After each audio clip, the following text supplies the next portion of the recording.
আসসালামু আলাইকুম ওয়া রাহমাতুল্লাহি ওয়া বারাকাতুহু। এ পর্বে আমাদের আলোচনা সূরা হামিম সেজদা। এটি কুরআনুল কারীমের ৪১তম সূরা। এর ২৬ থেকে ৩৩ নং আয়াত পর্যন্ত, ৩৪ নং আয়াত পর্যন্ত।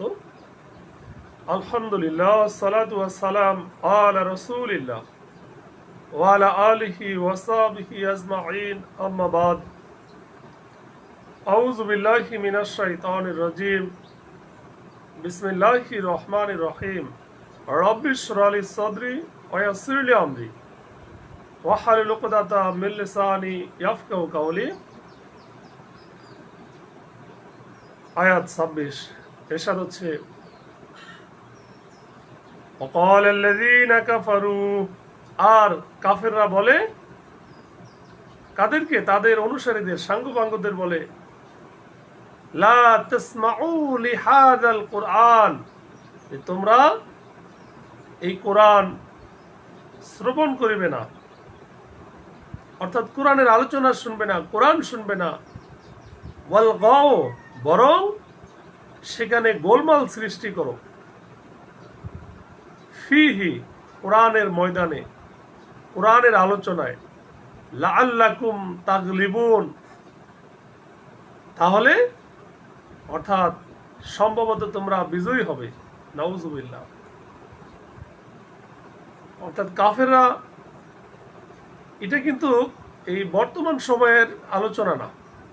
অর্থাৎ কোরআন যে একেবারে লেটেস্ট, আধুনিক, এটাও তার একটা প্রমাণ, এটাও সে একটা সেই আয়াত। আজ অব্দি এখনো কোরআনের আলোচনা হলে সে একদল কোরআন বিরোধী আছে এখন অব্দি, তারাও চাবে কি যাতে কোরআনের আলোচনা না হোক, সেখানে হট্টগোল সৃষ্টি করবে। এটা সেই 14.5 বছর আগেই এই ঘটনা ঘটলো। তারও আগে আল্লাহর বিধানকে অমান্য করার জন্য এই ধরনের ঘটনা ছিল।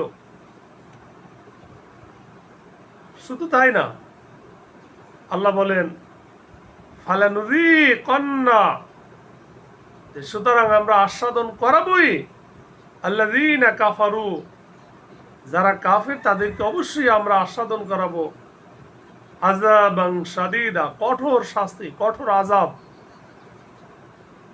ওয়ালানাজিজিয়ান্নাহুম, এবং আমরা তাদেরকে প্রতিফল দেবই আসওয়াল্লাযী কানু ইয়ামালুন, অর্থাৎ তারা যে কাজ করত তাদের এই কাজের অনুযায়ী, কাজ অনুযায়ী তাদের প্রতিফল অবশ্যই তাদেরকে দেওয়া হবে।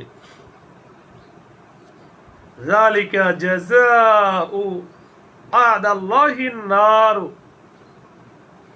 যালিকা জাযাউ, এটা হচ্ছে সেই প্রতিফল আদা ইল্লাহ, আল্লাহর শত্রুদের। কাফেররা, মুনাফিকরা আল্লাহর শত্রু, তাদের প্রতিফলটা কি? আর নার, জাহান্নাম। লাহুম ফিহা দারুল খুলদ, আর এদের জন্য রয়েছে তার মধ্যে স্থায়ী আবাস, জাহান্নামে স্থায়ী আবাস।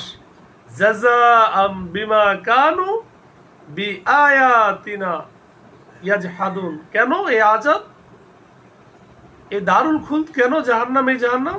এই জাহান্নাম এজন্যই, আল্লাহ বলেন, তারা আমার আয়াত সমূহকে অস্বীকার করত, এজন্যই তাদের জন্য হচ্ছে দারুল খুলদ, স্থায়ী জাহান্নাম।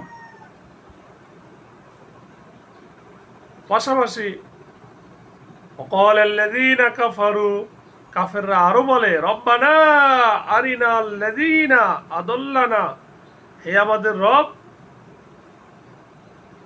আমাদেরকে দেখিয়ে দিন সেই দুই প্রজাতির লোকদের যারা আদাল্লানা, আমাদেরকে পথভ্রষ্ট করেছে, সেই লোকগুলাকে আমাদেরকে দেখিয়ে দিন।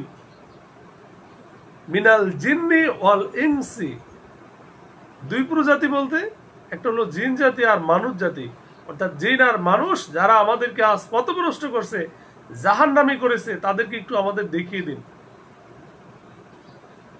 আমরা তাদের কি করব? নাজআলহুমা, আমরা এই উভয় দুটা জাতিকে আমরা পিষে ফেলবো। তাহতা আকদামিনা, আমাদের পায়ের তলায়, অর্থাৎ পা দিয়ে পিষিয়ে ফেলবো। লিয়াকুনা মিনাল আসফালিন, যেন উভয়ই অপমানিতদের, অধমদের, নিকৃষ্টদের অন্তর্ভুক্ত হয়ে যায়। এ হলো কাফেরদের অবস্থা। আর আল্লাহ বলেন, ইন্নাল্লাযীনা ক্বালু, নিশ্চয়ই যারা বলে রব্বুনাল্লাহ, আমার রব আল্লাহ তাআলা, সুম্মা ইসতাকামু, অতঃপর এই কথার উপর ইস্তেকামত থাকে, অবিচল থাকে, তাতানাজ্জালুল আলাইহিম, তাদের উপর অবতীর্ণ হয় আল মালাইকাতু, ফেরেশতারা, আর তারা বলে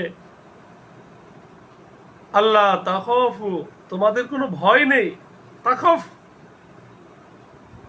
মানে যারা আল্লাহর উপর ঈমান আনে এবং ইস্তেকামত থাকে, আল্লাহ তাদের উপর ফেরেশতা নাজিল করেন, এবং ফেরেশতারা এই ঈমানদারদের বলেন আল্লাহ তাখাফু, তোমাদের কোনো ভয় নেই, ওয়ালা তাহজানু, আর তোমাদের কোনো চিন্তাও নেই, ওয়াবশিরু, আর তোমরা সুসংবাদ গ্রহণ করো, বিল জান্নাতি, সেই জান্নাতের, আল্লাতি কুনতুম তুআদুন, যার ওয়াদা আল্লাহ তাআলা তোমাদেরকে দিয়েছেন।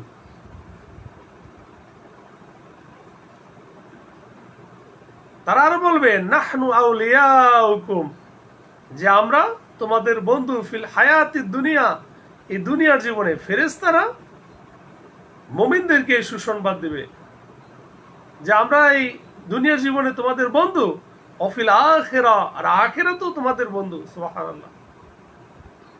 ওয়ালাকুম ফিহা মা তাশতাহি, আর তোমাদের জন্য রয়েছে তার মধ্যে তোমরা যা চাও, তাই সেই আখিরাতে, সেই জান্নাতে পাবে। আনফুসুকুম, তোমাদের মন যা চায়। ওয়ালাকুম ফিহা মা তাদউন, আর তোমরা যা সেখানে আকাঙ্ক্ষা করো তাই পাবে। সুবহানাল্লাহ। এসে বড় নিয়ামত আর কি। নুজুলান নুজুলাম মিন গফুরির রহিম, আর তোমাদের সেখানে রয়েছে তোমাদের জন্য আপ্যায়ন। নুজুলান মানে আপ্যায়ন, পরম দয়ালু, পরম ক্ষমাশীল সেই রবের পক্ষ থেকে। সুবহানাল্লাহ। আল্লাহ বলেন ওমান আহসানু, আর কার কথা উত্তম, কওলান মিম্মান দাআ ইলাল্লাহি ওয়া আমিলা সালিহা, কার কথা, তার চেয়ে কার কথা উত্তম, কি করে, যে মানুষকে বলে, অর্থাৎ যে মানুষকে আল্লাহর দিকে আহ্বান করে, ডাকে, দাইল আল্লাহ, দাইল আল্লাহ দিকে ডাকে, ওয়া আমিলা সালিহান, এবং আমলে সালেহ করে, ওয়াকালা ইন্নানি মিনাল মুসলিমিন, এবং বলে নিশ্চয়ই আমি মুসলিমদের, অর্থাৎ আল্লাহর প্রতি অনুগতদের অন্তর্ভুক্ত। সম্মানিত সুধী, আল্লাহ তাআলা আমাদের সঠিক বুঝ দান করুক। তাহলে এখানের যে আয়াতগুলো, এগুলোর আবার আলাদা শিক্ষা আছে। তো প্রথম বিষয় যে হবে কাফেরদের বিষয়টা আসে, 26 নং আয়াত, যে কাফেররা বলে তোমরা এই কোরআন শ্রবণ করিবে না, অর্থাৎ যে কোরআন তো শুনবাই না, বরং কি করবা, এই কোরআনের আলোচনায় চেঁচামেচি করবা, তালি বাজাবা, শীষ দাও, চিৎকার করে কথা বলো, যাতে উপস্থিত জনগণের কানে কোরআনের আওয়াজ না পৌঁছে এবং তাদের অন্তরে কোরআনের লালিত্যময় ভাষা ও তার চমৎকারিত্বে যেন প্রভাবিত না হয়ে যায়। তারা ভাবছিল সম্ভবত এভাবে চিৎকার চেঁচামেচি করলেই যে আল্লাহ রাসূল সাল্লাল্লাহু আলাইহি সাল্লাম তা সেই পড়া এবং দাওয়াত দেওয়া অফ করে দিবে। আল্লাহ বলে দিয়েছেন যে আমি অবশ্যই কাফেরদেরকে কঠিন শাস্তি আস্বাদন করাবো। এই কারণে, অর্থাৎ কিছু ভালো আমল থাকলেও কাফেরদের কিছু ভালো আমল তো আছে, তারও কোনো মূল্য হবে না, যে তাদেরকে অবশ্যই আস্বাদন করাবো জাহান্নামের আগুন। আর আল্লাহ বলেন এটা হলো আল্লাহর শত্রুদের সাজা, জাহান্নাম। তো এই আয়াত স্পষ্ট যে যে যে নিদর্শন আল্লাহ তাআলা পূর্বেও বিভিন্ন নবীদের দিয়েছেন, সেই নিদর্শন আল্লাহ রাসূল সাল্লাল্লাহু আলাইহি সাল্লামকে দিয়েছেন। আর সেদিন কাফেররা বলবে, অকালাল্লাযীনা কাফারু, কাফেররা সেদিন বলবে, আল্লাহর কাছে সেদিন নালিশ করবে যে আল্লাহ তাআলা কারা আমাদেরকে পথভ্রষ্ট করেছেন, সেই দুই জাতি আমাদের সামনে হাজির করুন। সম্মানিত সুধী, তো পথভ্রষ্টকারী কেবল শয়তানরাই হয় না, বরং অনেক সংখ্যক মানুষও শয়তানের প্রভাবে লোকদেরকে পথভ্রষ্ট করার কাজে ব্যস্ত থাকে। পক্ষান্তরে কেউ কেউ জিন বলতে ইবলিস এবং ইনসান বলতে কাবিলকে বুঝিয়েছেন, যে মানুষের মধ্যে সর্বপ্রথম নিজের ভাই হাবিলকে হত্যা করে জুলুম এবং মহাপাপ সম্পাদন করেছে। আর হাদিস অনুযায়ী কিয়ামত পর্যন্ত অন্যায়ভাবে সংগঠিত সমস্ত হত্যার পাপের একটি অংশ এই কাবিলের ঘাড়ে চাপবে, কারণ সে হলো মানুষের ইতিহাসে হত্যা অপরাধের পথিকৃৎ। সম্মানিত সুধী, দ্বিতীয় বিষয় হচ্ছে কাফেররা সেদিন জাহান্নামের ভিতর আল্লাহর কাছে আবদার করবে যে আমাদের পা দিয়ে তাদেরকে পদদলিত করে খুব লাঞ্ছিত আমরা অপদস্থ করব। জাহান্নামীদের অনুসৃত নেতাদের উপর যে রাগ হবে তা মেটানোর জন্য।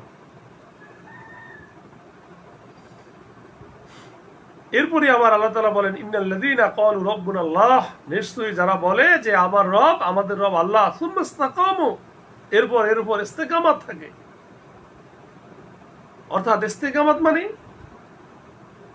যে অনেক বিপদ আসবে, অনেক বাধা বিপত্তি আসবে, তার উপর ইস্তেকামত থাকে, এই তাদের জন্য আল্লাহ তাআলা সুসংবাদ দিয়েছেন।